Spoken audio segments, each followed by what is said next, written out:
Hi everyone, I'm volcanologist Dr. Janine Kriffner, and this is my guest. Hi, my name is Danielle Moyer. I am a PhD candidate here at Drexel University in Philadelphia. And today I figured I could talk a little bit about safety while working on volcanoes. A lot of my work requires me to get up close and personal with active volcanoes.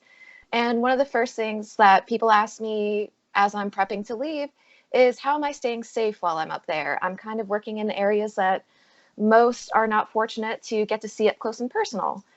So the first thing that I do is a lot of prep work. I look at the information that observatories or monitoring facilities have posted about the volcano that I'm working on, because a lot of volcanoes have different behaviors. They react differently, they erupt differently.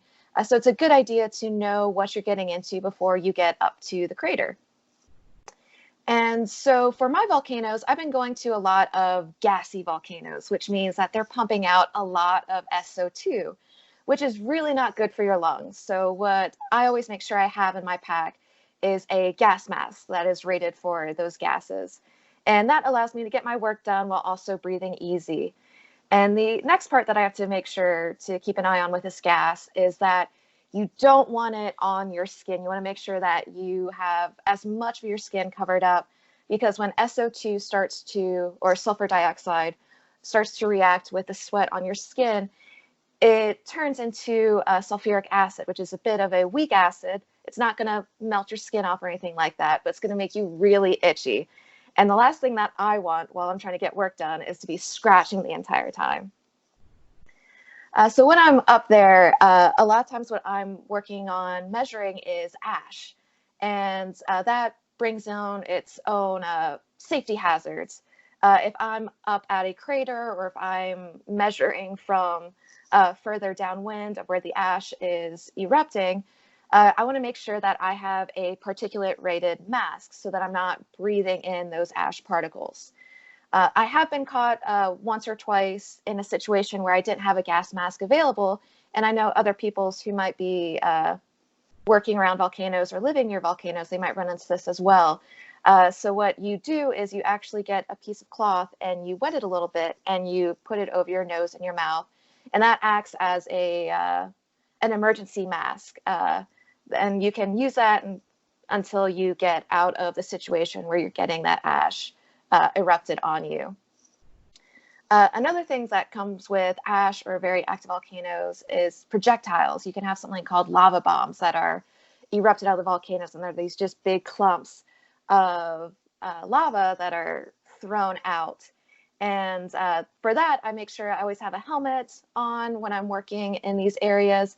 And also I make sure to have a plan to get out of that situation if it becomes a bit too dangerous. If we're having a lot of projectiles or the situation is getting a little dicey, I always make sure I know my way into the situation, my way out of the situation.